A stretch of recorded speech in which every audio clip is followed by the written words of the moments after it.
Voilà, mes amis, on va donc commencer notre Zoom du groupe Rai aujourd'hui. Je ne vous ai pas prévenu quel serait le sujet parce que moi-même j'étais dans le doute de quoi je vais parler et finalement j'ai tranché et on va parler aujourd'hui d'un sujet que j'ai déjà traité, mais malgré tout, comme je le dis toujours, dès qu'un sujet concerne la Torah, on ne se lasse jamais de revenir sur des notions qui sont très très très importantes. Et aujourd'hui, grâce à vos questions, je l'espère, on va pouvoir approfondir ce sujet sous un angle peut-être nouveau. Et le sujet que j'ai choisi est la guerre de Gog et Magog, c'est-à-dire d'après notre tradition, d'après tous nos prophètes et d'après notre tradition orale aussi dans le Talmud, dans le Zohar et quantité d'autres textes, ça sera la dernière grande guerre avant la délivrance finale. Cette guerre aura une différence par rapport à toutes les autres, c'est que dans toutes les autres guerres, même si on appelle la Première Guerre mondiale ou la Deuxième Guerre mondiale, ce n'était pas vraiment tous les peuples ensemble qui se battaient les uns contre les autres, à la différence de la guerre qui est appelée la guerre de Gog, telle que les prophètes l'ont prévu, le prophète Ézéchiel, le prophète Zacharie et quantité d'autres prophètes qui prévoient que ça sera véritablement la troisième guerre mondiale et que personne, absolument personne, n'échappera à cette dernière grande guerre qui sera d'une certaine manière le dernier grand combat des hommes contre les hommes avant la délivrance finale. Bien évidemment, comme vous le savez, le bouc émissaire, c'est-à-dire celui qui sera visé plus que tout autre dans cette guerre, sera l'État d'Israël, et il y aura donc une réunion, une tentative de la part de toutes les nations de s'unir afin de détruire l'État d'Israël. Pourquoi j'ai choisi ce sujet aujourd'hui? Parce que c'est un sujet sur lequel je reviendrai au fur et à mesure que nous allons avancer vers des confirmations de tout ce que nous allons dire aujourd'hui, mais tout celui qui a des yeux pour voir comprend qu'aujourd'hui plus que jamais, tout est en train de se mettre en place pour cette tentative des nations. Quand je dis des nations, j'ai déjà été clair des milliers de fois. Je ne parle pas des citoyens, je parle bien sûr des gouvernants, je parle de ceux qui dirigent le monde et pas forcément ceux que l'on voit à la tête de nos pays, mais plutôt ceux qui se cachent derrière, ceux qui sont à la tête de nos pays. Et bien sûr, je ne parle pas des citoyens en tant que tels, parce qu'au niveau des citoyens, il y a des millions de gens extraordinaires qui malheureusement n'ont pas le choix que d'être entraînés dans ce processus qui est surtout et essentiellement dirigé et imposé par les dirigeants. Et donc, je disais que tout est en train de se mettre en place, comme on va en parler aujourd'hui. Ça prendra encore peut-être de nombreux mois ou quelques petites années. Mais en ce qui me concerne, je n'ai plus aucun doute que la guerre de Gog va exploser très très prochainement. Encore une fois, quand je dis prochainement, ça peut être dans 5 ans, ça peut être dans 10 ans, ça peut être dans 4 ans. Mais en tous les cas, le processus est en train de se mettre en place. Et d'abord, je voudrais que l'on lise ensemble, je vais le traduire, le deuxième psaume des Tehillim. Le deuxième psaume des Tehillim, comment on dit Tehillim en français? Les psaumes. Et le deuxième, d'après notre tradition millénaire, fait allusion justement à la guerre de Gog et Magog. Vous pourrez le relire en français, je ne sais pas comment c'est traduit en français, mais moi je vais le traduire directement selon le sens réel des mots en hébreu. Le deuxième psaume dit la chose suivante. D'ailleurs, non, je vais d'abord vous lire le dernier verset du premier psaume. Le premier psaume termine en disant « Ki yodea Hashem derer tzadikim » le maître du monde s'unit au chemin des justes « Vederer reshaim toved » alors que le chemin des méchants disparaîtra. Et tout de suite après, on rentre dans le psaume qui fait allusion, le psaume du roi David qui fait allusion à la guerre de Gog. Alors pourquoi? Parce que justement, je pense que vous devez imaginer que tout ce qui touche à la Torah, y compris les psaumes, quand je parle de la Torah, bon, la Bible en général, l'ordre des choses, la manière dont les choses sont écrites, et essentiellement dans les psaumes aussi, pourquoi le deuxième est après le premier, pourquoi le troisième est après le deuxième. Très peu de gens savent bien sûr pourquoi, mais en vérité il y a une sagesse inimaginable, une profondeur au niveau de cette sagesse que peut-être dans chaque génération, 4, 5, 10 personnes arrivent plus ou moins à effleurer, parce que des secrets inimaginables se cachent dans tous les aspects de la Bible, et surtout, tels que l'enseignent nos maîtres, dans les psaumes. La grande majorité de ceux qui lisent les psaumes ont l'impression que les psaumes c'est uniquement des prières, mais en vérité les psaumes cachent des secrets inimaginables sur toute l'histoire du monde jusqu'à la délivrance finale et bien après.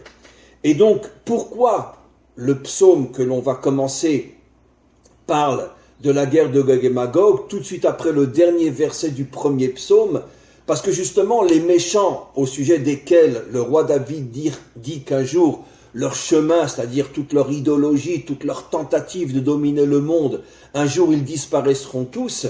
C'est pour ça qu'il va y avoir un dernier sursaut juste avant la délivrance, grâce à la technologie, grâce au fait que pendant des millénaires, les peuples n'arrivaient pas à s'unir, parce que ils ne se connaissaient pas, il n'y avait pas de lien possible entre les Russes et les Américains ou les Iraniens ou je ne sais quoi, parce qu'ils vivaient loin les uns des autres et il n'y avait pas de possibilité technologique de créer un lien entre eux.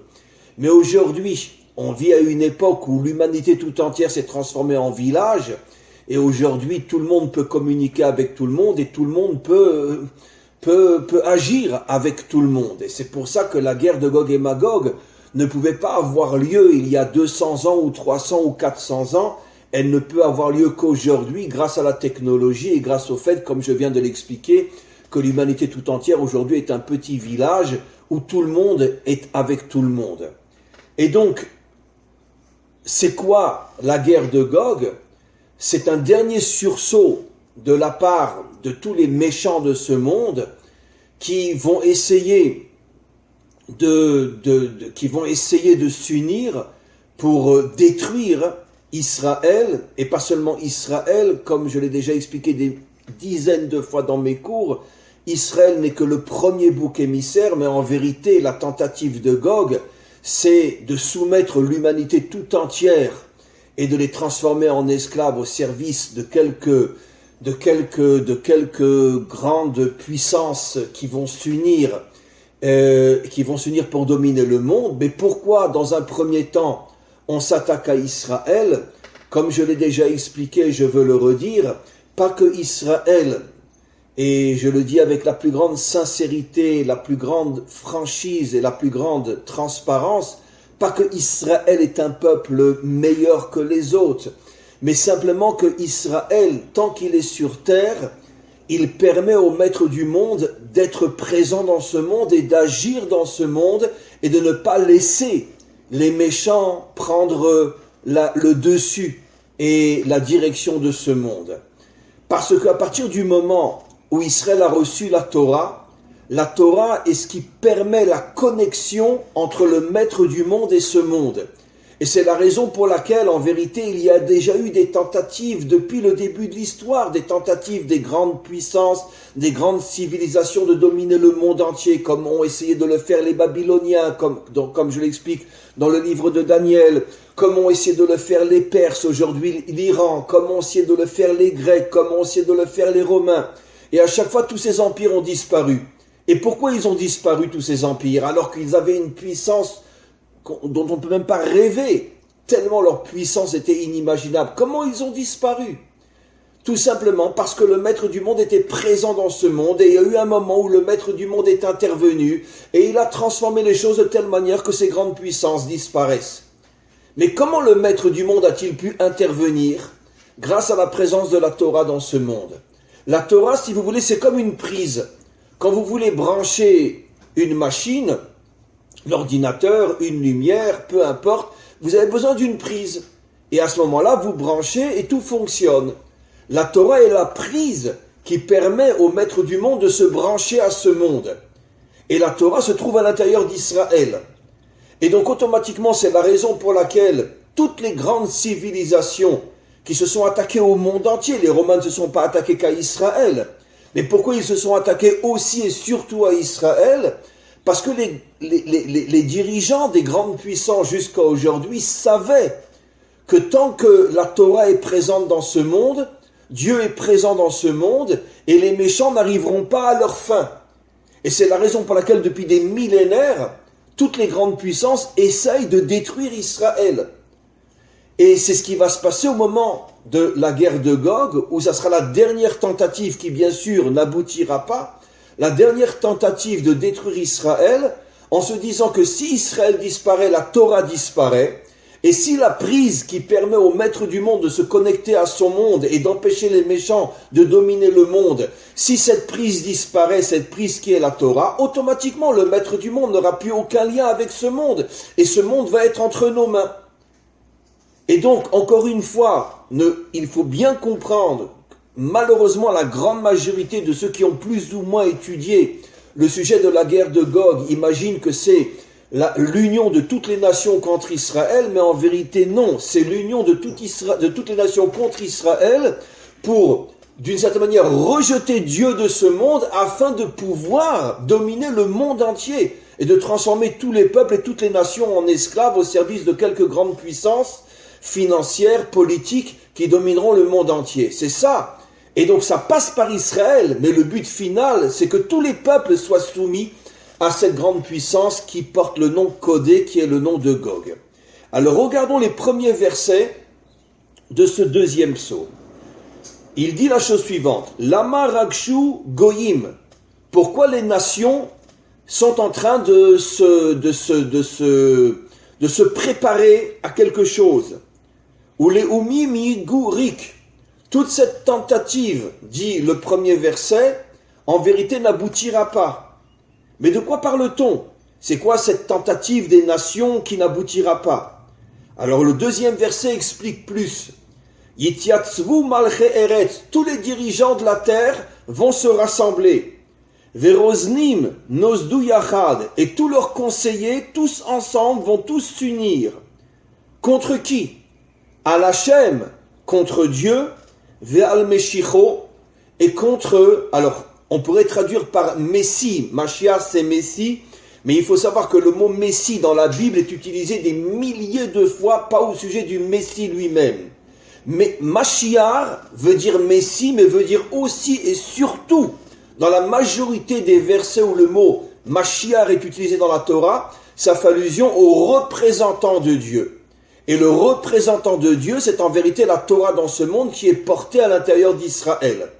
Et donc toutes les nations, les dirigeants des nations, vont s'unir avec leurs conseillers pour essayer, Nosdu Yachad, ils vont se rassembler tous ensemble à la chaîne pour aller contre Dieu, Ve'al Meshicho, et contre son représentant. Et pourquoi? Nenatko et Mosrotemo. On veut se libérer de ces chaînes, parce que Dieu nous a enfermés dans des chaînes et nous tient prisonniers. La preuve, c'est que finalement les Babyloniens ne sont pas arrivés à dominer le monde, les Perses ne sont pas arrivés à dominer le monde, les Grecs ne sont pas arrivés à dominer le monde, les Romains ne sont pas arrivés à dominer le monde, et le monde occidental n'arrivera pas à dominer le monde. Donc les nations se sentent comme enchaînées, et les nations ont compris que cet enchaînement, ça veut dire que d'une certaine manière, Dieu toujours intervient au dernier moment pour détruire les civilisations qui veulent dominer le monde. Et donc la guerre de Gog, ça sera cette volonté en se disant, bon, mais les Grecs, c'était que les Grecs, les Romains, c'était que les Romains, les Perses, c'était que les Perses, mais là on va tous se mettre ensemble, toutes les nations ensemble, et peut-être qu'on arrivera à rejeter Dieu et son représentant. Venashlicha mimeno avotemo. On veut se débarrasser de toutes les limites que le maître du monde nous impose. À ce moment-là, on va pas lire tout le psaume, encore un verset ou deux. Yoshev vashamayim yisrak. Celui qui est dans le ciel, Dieu, se mettra à rire. Bon, c'est pas très rigolo, mais enfin bon, lui se mettra à rire. Apparemment, il a le sens de l'humour. Adonai il aglamo. Et le maître du monde, Yilhag, ça veut dire considérera, regardera tout ce rassemblement des nations pour détruire Israël, et derrière Israël soumettre toute l'humanité et les transformer en esclaves, donc Hachem les regardera comme des idiots. Il aglamo, ça veut dire, si vous imaginez que je vais vous laisser faire, vous pouvez monter et descendre. Az, à ce moment-là, Yedaber elemo be'apo, Hachem fera exploser sa colère, ou becharono yevalemo, et dans sa colère, il les fera disparaître. Bon, le psaume continue, mais c'était juste à titre d'introduction, parce que j'ai des choses importantes que je voudrais dire aussi. Donc on voit que dès le début des psaumes, le roi David fait allusion à la guerre de Gog, et il dit, je ne sais pas comment qu'il a cette vision, bon, David était un grand prophète comme on le sait, mais il a cette vision que le maître du monde ne laissera pas faire, qu'il se mettra à rire, qu'il regardera tout ce rassemblement des nations comme quelque chose de ridicule qui n'aboutira pas. Maintenant, ça c'est un verset dans les psaumes. Maintenant, concrètement sur le terrain, les choses ne seront pas du tout si faciles que le verset nous le laisse comprendre. Ça veut dire que, comme je dis toujours, il faut comprendre que les versets, eux, parlent à un niveau très très haut, mais entre cette hauteur et la réalité, il y a malgré tout tout ce qu'on doit supporter jusqu'à ce qu'on arrive à ce que finalement le maître du monde se dévoile au moment de la délivrance, et ça sera sans doute très douloureux et pas facile. Alors, je voudrais maintenant rentrer un peu plus dans les détails avec nouveau une précision que c'est absolument incroyable, et je pense que c'est vrai plus encore dans nos dernières générations que dans les générations passées il y a fort longtemps. Les choses deviennent de plus en plus claires en ce sens que quand on arrive à décrypter la Torah, on se rend compte mais que l'histoire, mais véritablement, est le miroir de tout ce qui est caché à l'intérieur de la Torah. Des fois, je dis un petit peu en plaisantant, mais c'est vrai, des fois je dis à Hachem, non mais arrête, cache-toi, t'es trop visible, c'est pas possible, tu vas nous enlever notre libre arbitre, tellement tu te dévoiles. Et je pense qu'au fur et à mesure qu'on approche la délivrance, il y a des choses qui se dévoilent, qui montrent avec une certitude absolue, et d'une certaine manière, ça renforce aussi notre émouna, ça renforce notre confiance en lui, que finalement tout fonctionne d'après son plan, et tout aboutira selon ce que les prophètes ont prévu, même si encore une fois on doit passer par des moments très très durs et qui ne seront pas faciles. D'abord, je voudrais revenir sur une notion dont j'ai parlé il y a fort longtemps, mais qui aujourd'hui, comme vous allez voir, je vais la préciser dans les détails. Vous savez que le dernier exil s'appelle l'exil de Esav. Esav qui fait allusion au monde occidental. Mais vous savez que Esav s'appelle aussi dans la Torah Édom, le rouge. Et d'ailleurs, quand il a quitté la terre d'Israël et qu'il a fondé sa propre nation, comme vous le voyez des centaines de fois dans la Bible, il a créé, c'était dans toute la région de Élat aujourd'hui, c'est-à-dire pour ça que la mer, on l'appelle la mer Rouge, parce que c'était le pays de Édom. Édom, c'est là où Esav a fondé sa nation, et il l'a appelé Édom, rouge. Rouge, pourquoi? Parce que le rouge fait allusion au sang, le rouge fait allusion aux guerres, et comme on le sait, Esav était un très grand guerrier qui a passé toute sa vie à se battre et à faire couler le sang, et il a appelé son pays et son deuxième nom du nom de son idéologie qui est de faire couler le sang. D'ailleurs, aucune civilisation n'a fait autant couler le sang que le monde occidental, et qui commence avec les Romains et déjà avec les Grecs, et jusqu'à aujourd'hui. Maintenant, ce qui est très intéressant, c'est qu'on a un commentaire dont j'ai déjà parlé il y a fort longtemps, qui pose la question, mais comment se fait-il que un père et une mère aussi, bon je vais utiliser un mot français, excusez-moi, mais aussi saints, aussi justes que Yitzhak et Rivka, ont pu mettre au monde un Esav, dont le petit-fils sera Amalek, Hitler? Comment c'est possible? Nos maîtres nous répondent quelque chose d'absolument incroyable, qui d'une certaine manière est vrai jusqu'à aujourd'hui. Quand tu épouses une femme, disent nos maîtres, regarde toujours qui est son frère. Parce qu'il y a une chance qu'un de tes enfants ressemblera au frère de ton épouse. C'est pas un principe mathématique rigoureux à 100%, mais c'est possible. Et nos maîtres expliquent que comment Esav est sorti d'un couple aussi sain, c'est parce que le frère de Rivka était Lavan. Et donc, l'énergie de Lavan se trouvait dans Rivka, et elle est sortie dans Esav. Ce qui veut dire que Esav, d'une certaine manière, est, on pourrait dire, la continuation de Lavan. Donc, Esav, on peut l'appeler Lavan aussi. Et regardez la merveille, regardez comment, quand on arrive à décrypter la Torah, on en arrive à des confirmations inimaginables. Quelle est la traduction du mot Lavan en français? Lavan, ça veut dire blanc. Et comment qu'on traduit Édom en français? Rouge. Le rouge et le blanc. Ce qui veut dire que Esav incarne le rouge et le blanc. La place rouge, le Kremlin, et la Maison Blanche, les États-Unis. C'est incroyable. Pourquoi ont-ils appelé cette maison la Maison Blanche? Et pourquoi les Russes ont-ils appelé leur place du Kremlin la place rouge? Et d'ailleurs, comme on le sait, le rouge est surtout la couleur des Russes. Mais comment c'est possible qu'il y a déjà 4000 ans, quand la Torah parle du monde occidental, elle fait allusion aux deux grandes puissances, le rouge et le blanc, la place rouge et la Maison Blanche. Et regardez mes amis, comme on le sait dans toute l'histoire du monde occidental, le rouge et le blanc ne se sont jamais entendus. La Russie, la place rouge et la Maison Blanche ont toujours été en conflit, jusqu'à la guerre froide et qui a failli se transformer en guerre atomique, etc.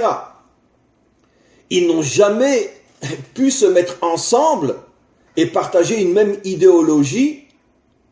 Et pourtant, c'est ce qui va se passer, disent nos maîtres, pendant la guerre de Gog et Magog.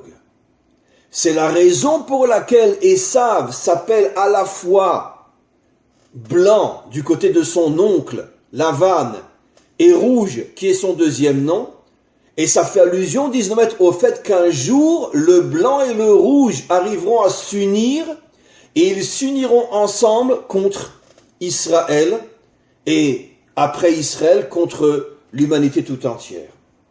Regardez mes amis, quelque chose d'absolument incroyable qu'on est en train de vivre sous nos yeux. Je pense que mon intervention sera un peu plus longue que d'habitude aujourd'hui, mais c'est pas grave, vous me pardonnez, parce que c'est très important. On vient de voir ce qui s'est passé aux États-Unis. C'est-à-dire donc que Trump, qui était un grand ami d'Israël, disparaît. Vient à sa place Biden. Je voudrais juste préciser quelque chose. Biden, en tant qu'être humain, n'est pas antisémite et n'est pas antisioniste. Le problème, c'est qu'il a 78 ans et qu'il est le représentant d'un parti qui aujourd'hui est un parti hitlérien. Dans tous les sens du terme. Ça veut dire d'un antisémitisme et d'un antisionisme qu'on ne peut même pas imaginer. La preuve, ils ont parmi eux des Palestiniennes, etc. Et surtout, la bras droite de Biden est une antisémite comme on ne peut même pas imaginer. Et elle a dit clairement, tout son sujet, ça sera de tout faire pour renforcer les Palestiniens, etc. et de nouvelles relations avec l'Iran. Elle le dit clairement. Je pose une question. Tout le monde sait, en tous les cas, nous en Israël, on le sait, que Biden n'est pas anti-juif. Alors comment se fait-il qu'il a pu nommer comme bras droit une femme qui ouvertement dit clairement que son sujet principal, ça sera de renforcer tous les ennemis d'Israël contre Israël? Mais parce qu'il n'a pas le choix. Parce que lui, si ça avait dépendu de lui, il ne l'aurait jamais fait. Mais comme il est le représentant du Parti démocrate, et que les démocratiques aujourd'hui sont le Parti démocrate est un parti nazi aujourd'hui, ils lui ont imposé cette femme-là pour l'obliger d'une certaine manière à représenter ce qu'est aujourd'hui le Parti démocrate. Et donc il n'avait pas le choix. Ça prouve que finalement, même si lui est un homme bien, mais il n'aura pas le choix dans sa politique que de renforcer finalement toute l'idéologie anti-israélienne et anti-juive de manière à renforcer de nouvelles relations avec l'Iran, de manière à de nouvelles relations avec tous ceux qui veulent détruire l'État d'Israël. Et pas seulement chez les Arabes, en Europe surtout, etc. Maintenant, regardez mes amis, au même moment qu'on nous annonce la victoire de Biden, on nous annonce que Poutine s'en va en décembre. Pourquoi ? Il a la maladie de Parkinson et il s'en va. Il est encore jeune, mais il s'en va. Et Poutine, je ne dis pas que c'était un grand ami des Juifs, mais c'était certainement pas un ennemi d'Israël. N'oublions pas qu'il nous a laissé, il a laissé Israël détruire pratiquement toute l'avancée iranienne qui voulait s'installer en Syrie, et sans son accord, on n'aurait jamais pu le faire. Et tout le monde sait que Poutine, aussi incroyable que ce soit, c'est le premier dirigeant russe, depuis que la Russie existe, qui n'était pas antisioniste. Tous les dirigeants russes ont été farouchement antisionistes, et Poutine est le seul qui ne l'a pas été. Je ne dis pas que c'était un homme bien, etc. Ce qu'il a fait en Russie, peu importe. Mais en tout cas, par rapport à Israël, donc on avait deux hommes, la Russie et l'Amérique, la Maison Blanche et la Place Rouge, qui étaient favorables à Israël, au même moment. Et c'est annoncé pratiquement le même jour. Trump s'en va, Biden vient à sa place, encore une fois, même si Biden n'est pas un homme mauvais, mais il n'aura pas le choix, il n'aura pas d'autre choix que d'accepter ce que les démocrates lui imposeront, et les démocrates veulent la destruction de l'État d'Israël, et au même moment on nous annonce que Poutine a la maladie de Parkinson, il s'en va, et il va être remplacé par qui ? Aucun doute, il va être remplacé par un vrai Russe, et un vrai Russe n'a qu'une seule et unique idée en tête, à part toutes les autres, de détruire l'État d'Israël. Et donc on va se retrouver maintenant à un moment où la Place Rouge et la Maison Blanche vont s'unir contre Israël. Et on va le vivre et vous verrez que j'ai raison.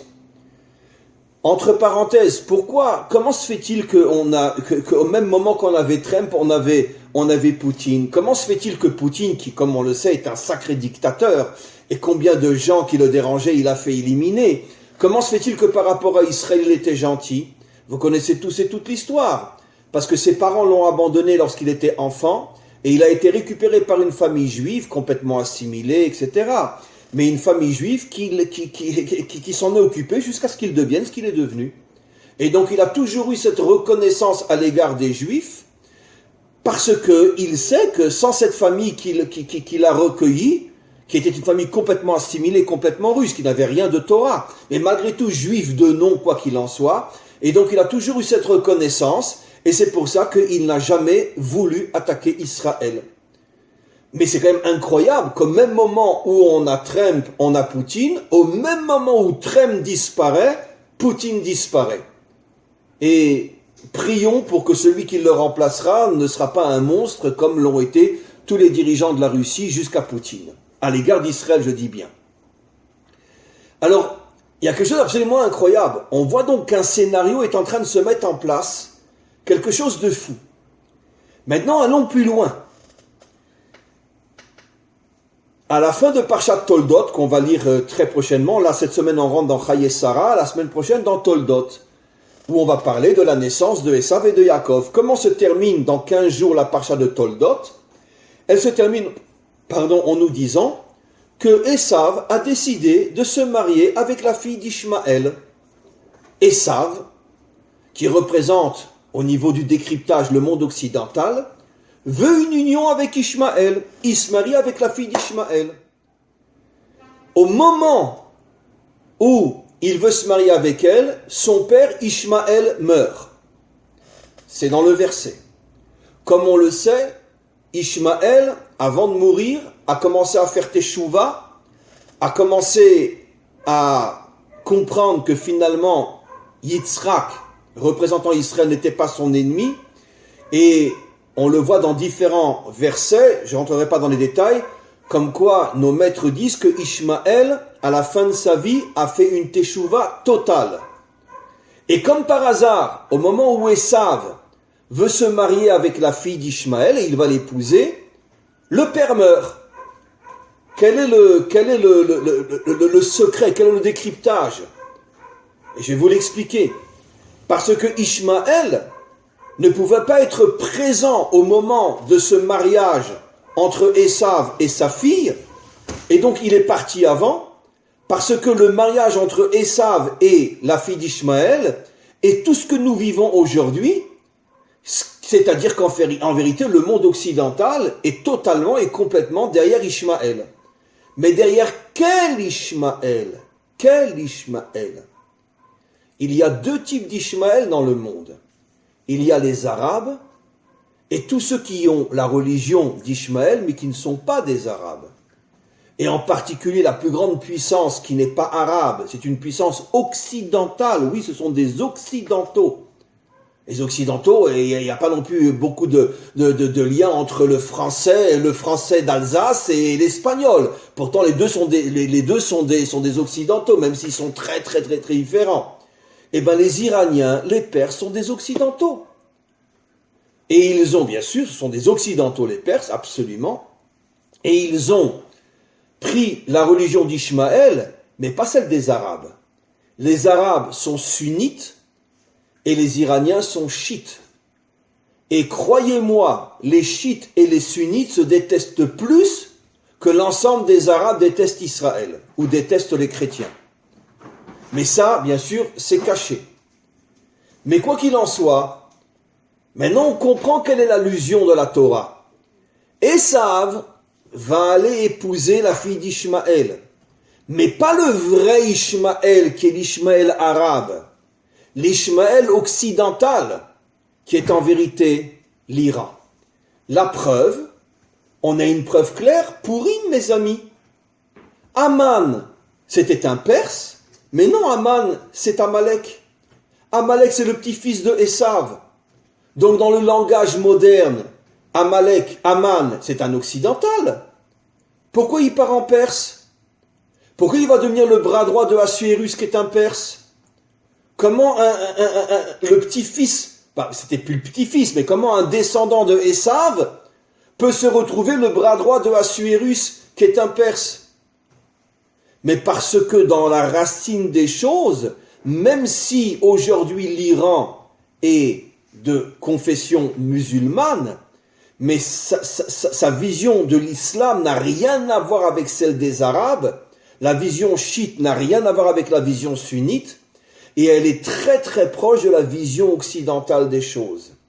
Et c'est pour ça que Amalek, Aman, s'en va en Perse, et comme la Torah est le plan de toute l'histoire, pour nous faire comprendre que de la même manière que Esav s'est lié avec la fille d'Ishmaël, mais pas le vrai Ishmaël arabe, le Ishmaël occidental, qui va devenir plus tard la Perse et l'Iran, Aman va faire exactement la même chose.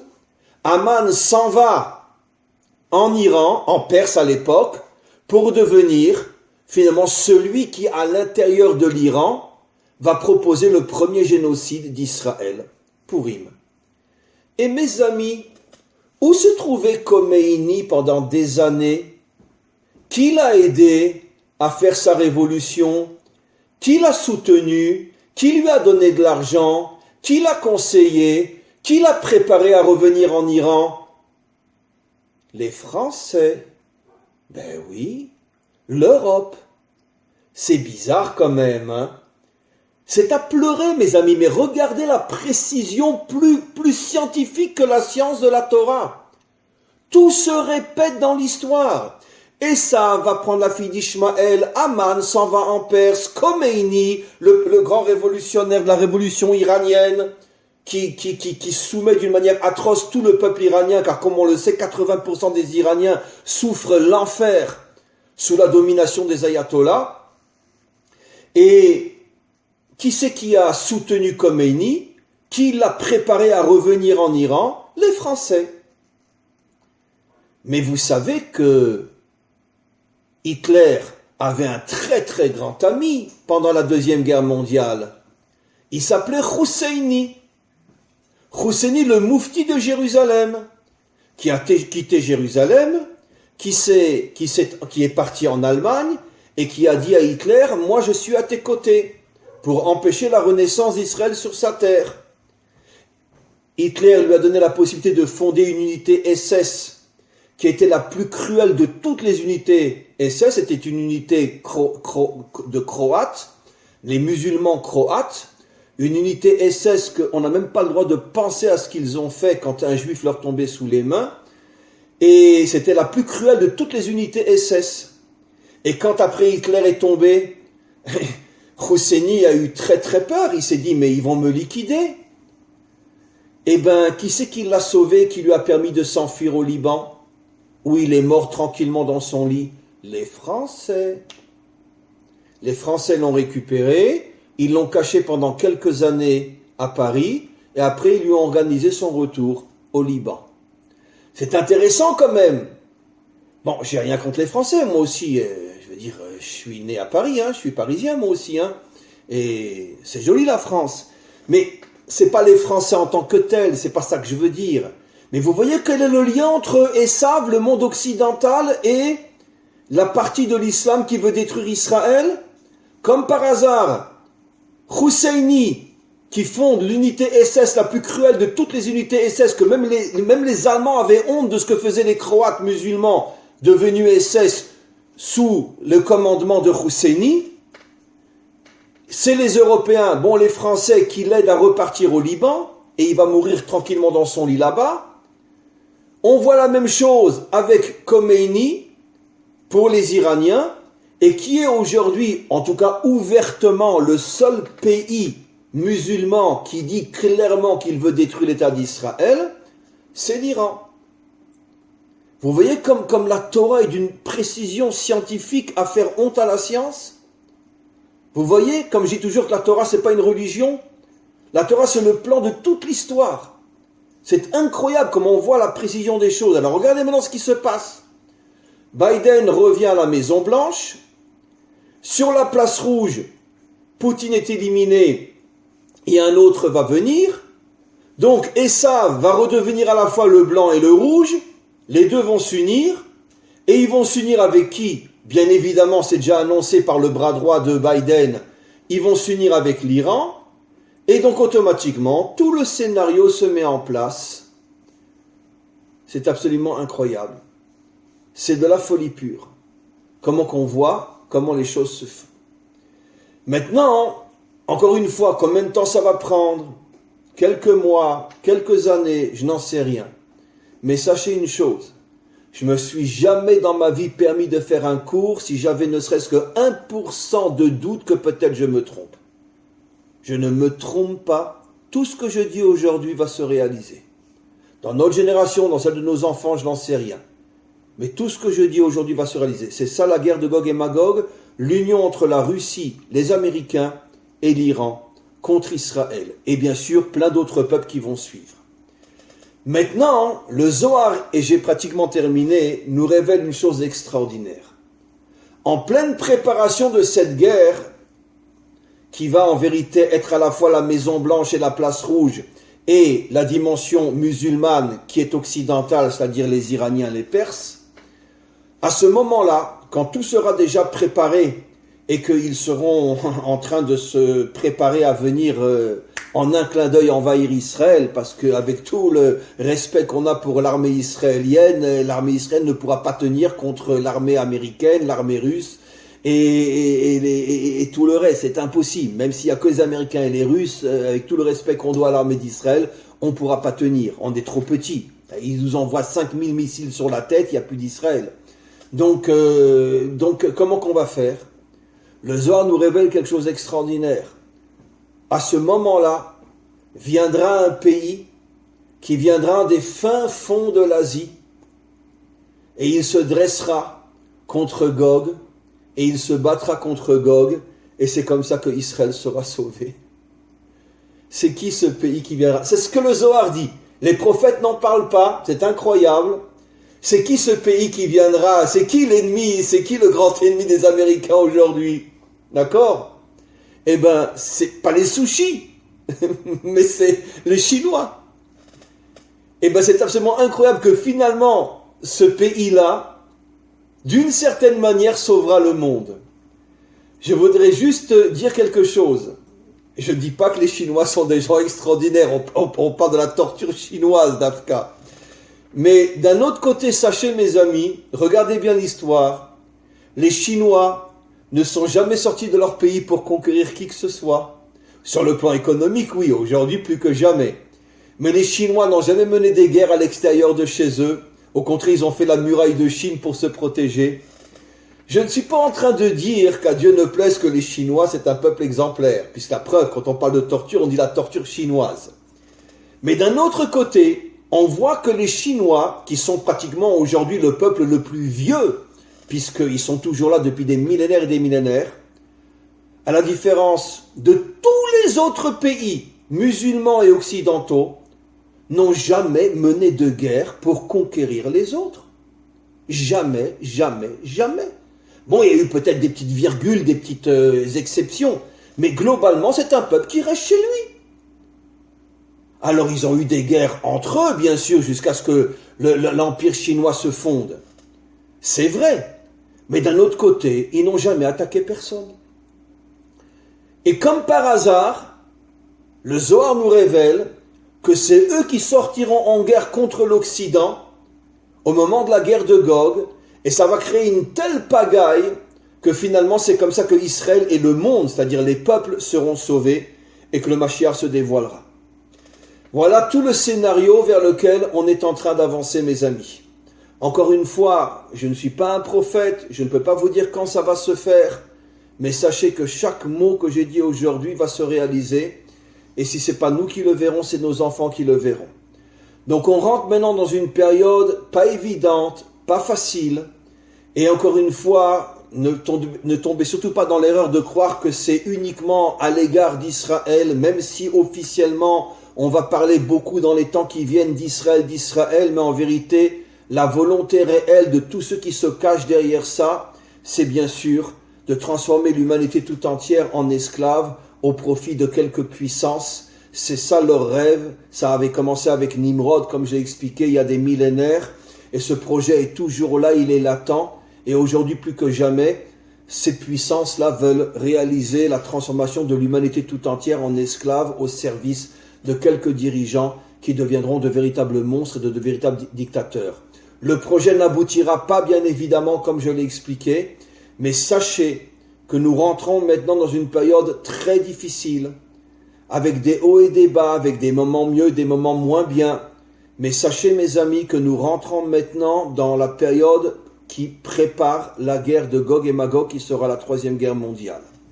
Voilà, je vous laisse maintenant poser vos questions. J'ai une question, là. Qui? Levez la main. Ah, Costa, oui. Oui, Parlez plus fort, cher ami. Jeff, parlez plus fort. j'ai un commentaire et une question. Oui. Premièrement, je veux vous remercier. Vous êtes l'exemple vivant du prophète Zacharie qui dit que 10 hommes de toutes les langues des nations saisiront un juif par le pan de son vêtement et diront: nous irons avec vous car nous avons appris que Dieu est avec vous. Je vous remercie. Vous êtes vraiment un exemple vivant de cette prophétie. Merci. Et ça me touche beaucoup. Et ma question, c'est Malachi, le dernier des prophètes dans la Bible, on parle d'Eliyahu Hanavi. Est-ce qu'Eliyahu Hanavi va être un enseignement ou un personnage comme le Mashiach avant Gog et Magog, pendant ou après? Et en même temps, je veux savoir si Melchizedek peut jouer un rôle pour les nations. Qui? Melchizedek. Malkitzedek.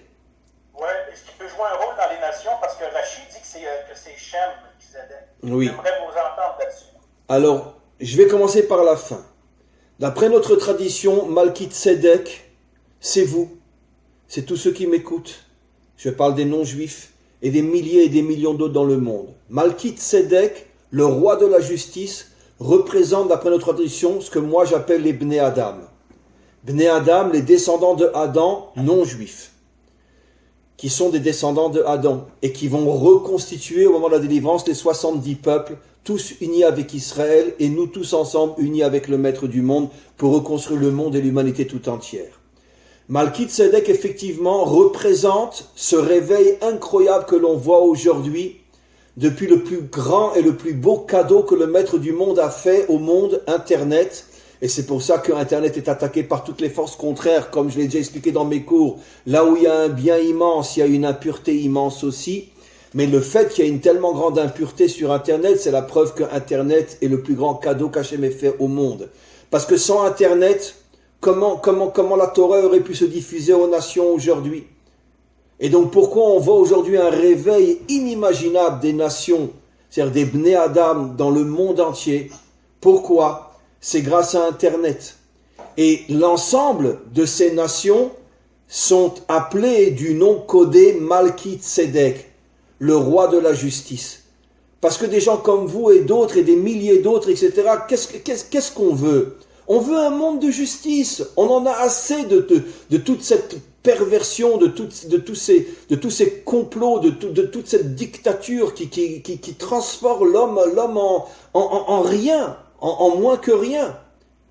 Et on veut redevenir des humains. Et Malki Tzedek qui est venu à l'encontre d'Abraham, et quand il est venu à l'encontre d'Abraham, quand il est venu, après que Abraham s'est battu contre justement les 4 rois qui symbolisent, après notre tradition depuis 4000 ans, la guerre de Gog. Ces 4 rois sont l'allusion à la guerre de Gog et Magog.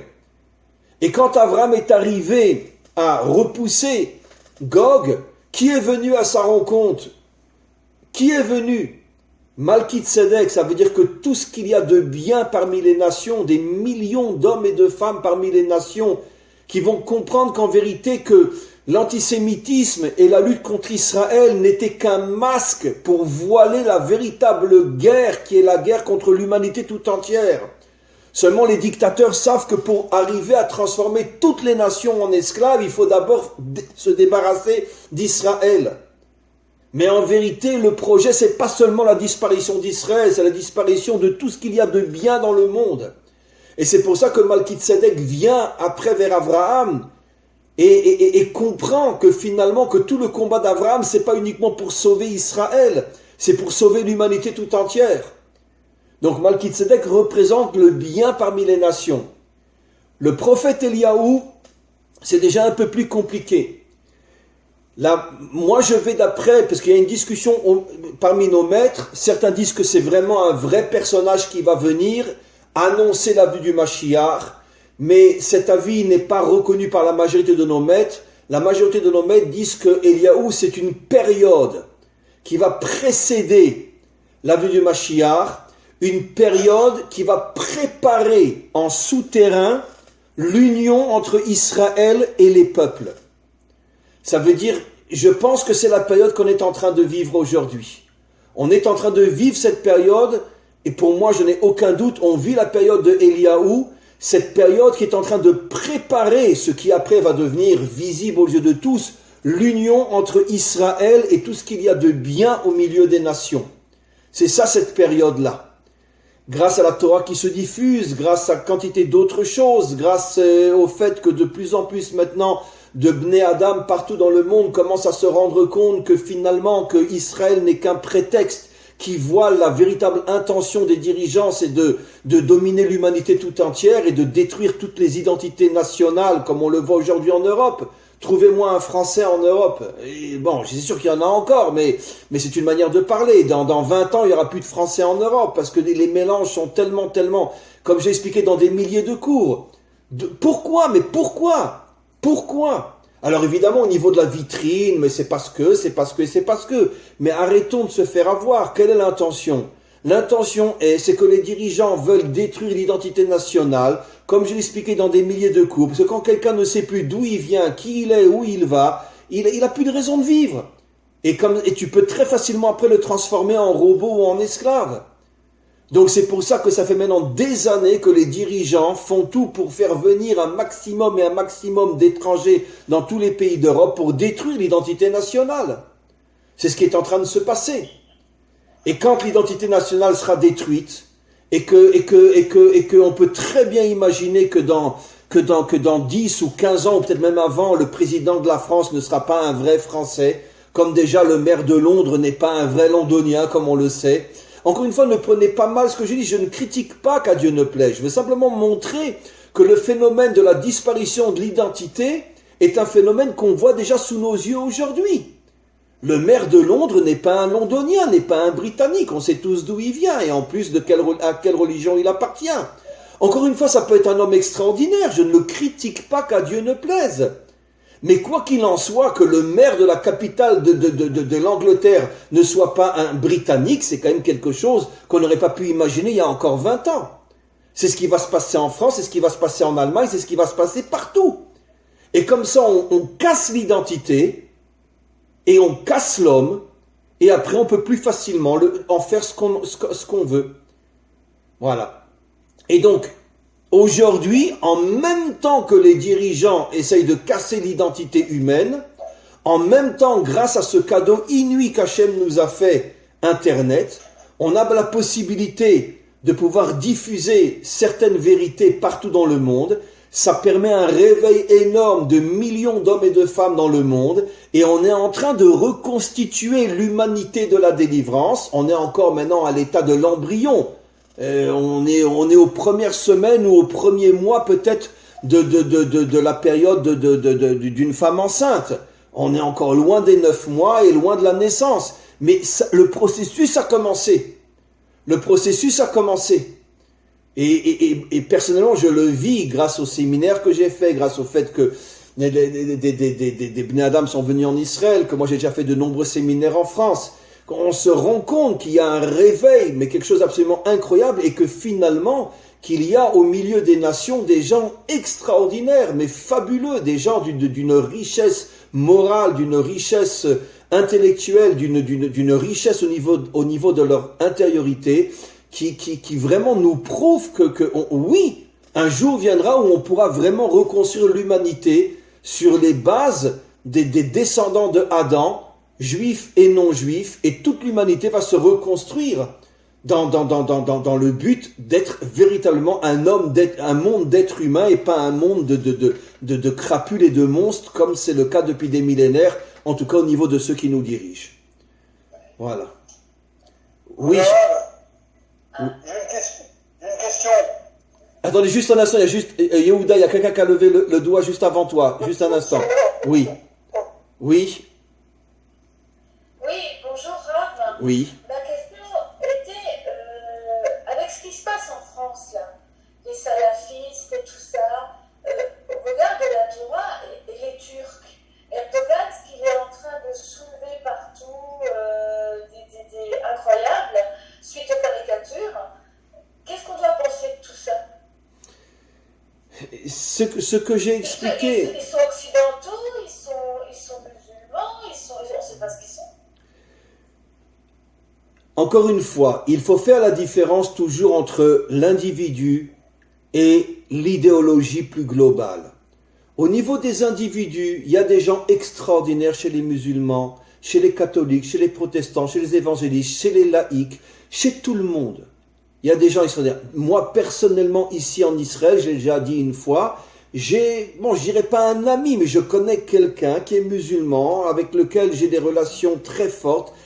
Un homme extraordinaire, d'une droiture, d'une justice inimaginable. Et c'est un vrai musulman. Et on se fréquente, on se connaît, etc.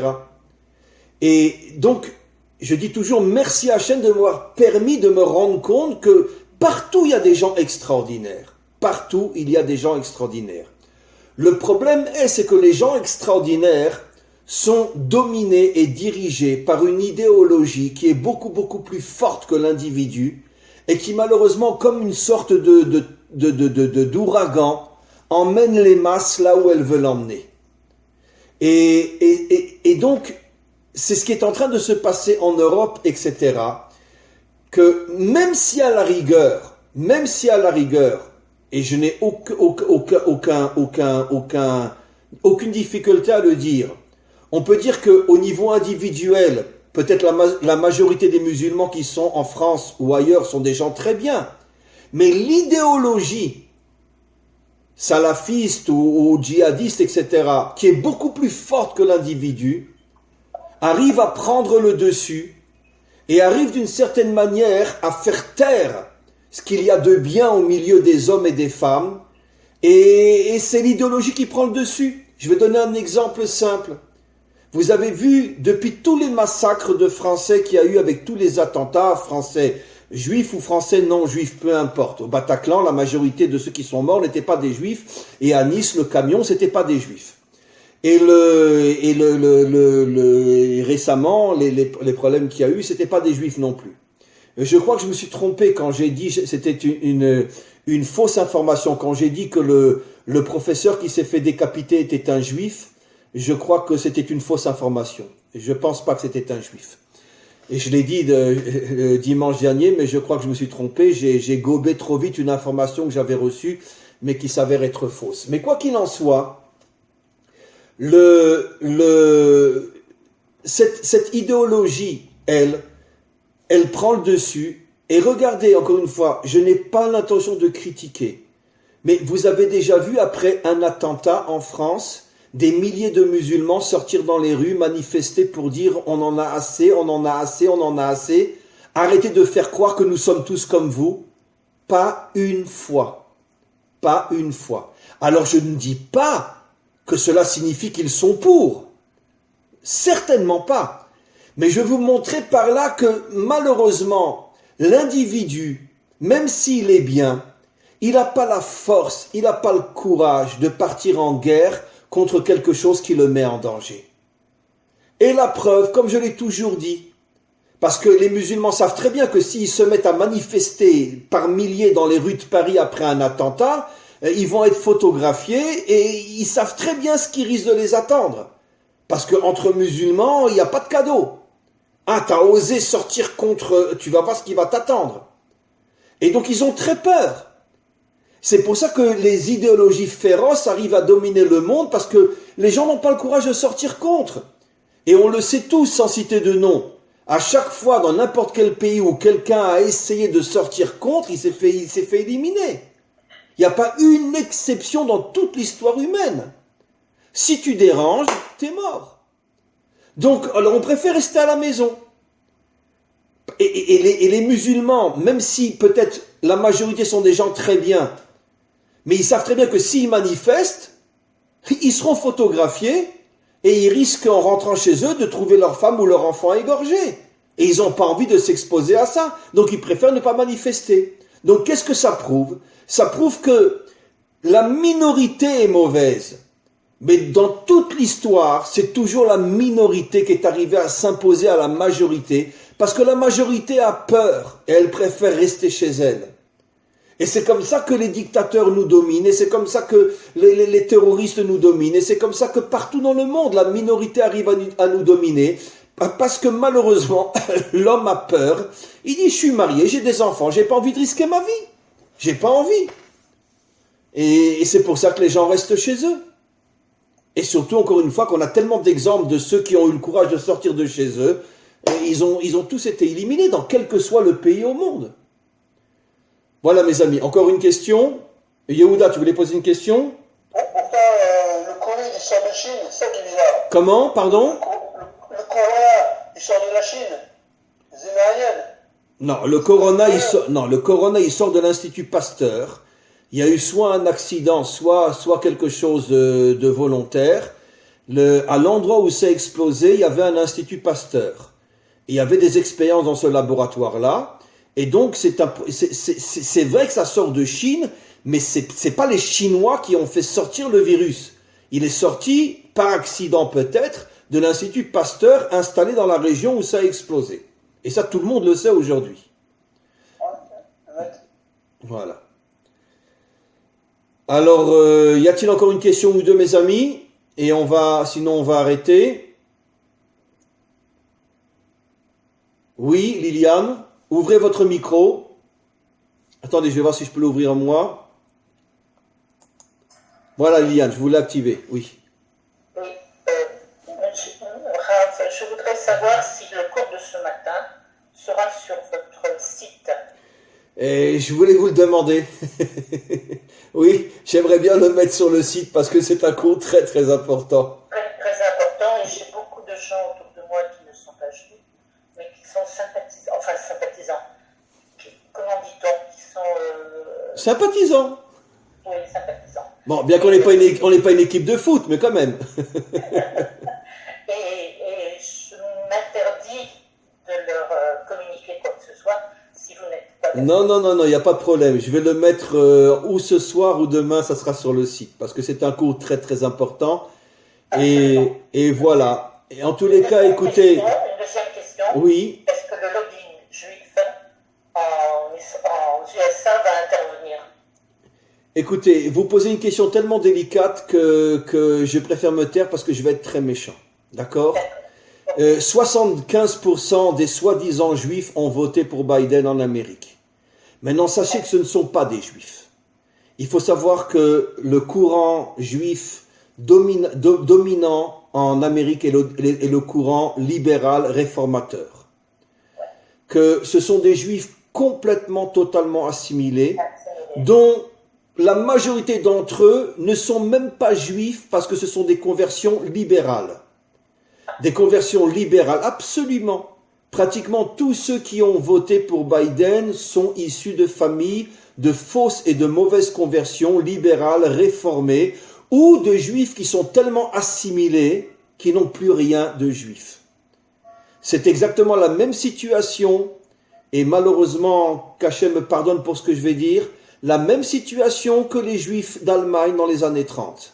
On est d'accord. Voilà, et vous m'avez compris. Excusez-moi, pardon, c'est que j'ai été coupé quelques secondes. Vous disiez que le courant juif dominant aux États-Unis, c'est quoi? C'est le courant libéral réformé. Ce sont des juifs anti-Torah, des juifs complètement assimilés, dont une grande partie d'entre eux sont de faux convertis, ça veut dire des convertis par le biais du judaïsme libéral. C'est le business. Et non, ça veut dire le judaïsme libéral n'oblige pas un non-juif qui se convertit à observer la Torah. Ça veut dire que je peux continuer à manger du porc et soi-disant je suis juif. Moi-même. Mais parce que c'est ça le courant libéral. Le courant libéral en Amérique est un courant qui a été créé pour détruire le peuple juif, comme des milliers d'autres courants durant toute notre histoire. Ça veut dire que le peuple juif est toujours un peuple qui est attaqué soit physiquement, soit idéologiquement, et le mouvement libéral a été créé afin de détruire le peuple juif de l'intérieur, et l'endroit où ça a le plus réussi, c'est en Amérique. En Amérique, on dit qu'il y a 6 millions de juifs. Non, il y a peut-être 1 million de juifs en Amérique. Tous les autres ne sont pas des juifs. Ce sont de faux juifs à qui on a créé une identité juive qui est complètement fausse et qui est complètement falsifiée. Et ce sont eux qui ont voté pour Biden. Parce qu'ils sont antisémites, antisionistes et tout ce que vous voulez. Mais ça, c'est difficile quand on est non-juif à comprendre ce que j'explique.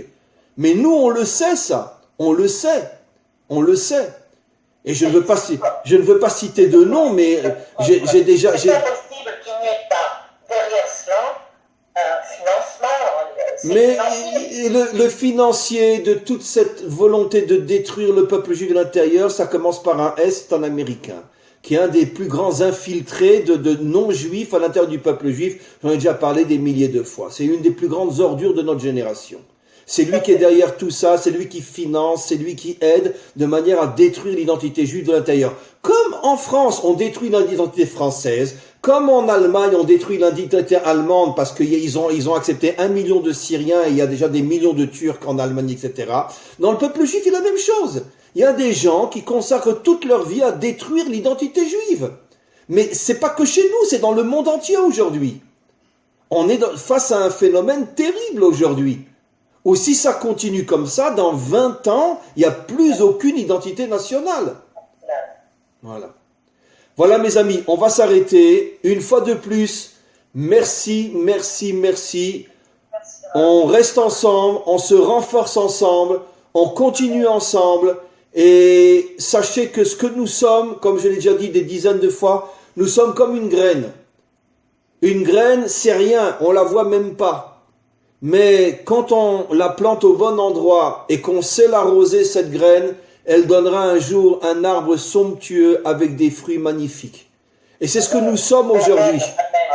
Voilà. Alors restons ensemble, restons forts, tous, juifs, non-juifs, bnei Adam, et sachez, une chose est sûre, quelles que soient les difficultés que nous traverserons, nous allons gagner, et un jour, le monde, l'humanité tout entière sera reconstituée, rien qu'avec des hommes et des femmes de valeur, tous ensemble, Israël, les 70 nations, avec le Maître du monde. Amen. Vechen Yeratzon.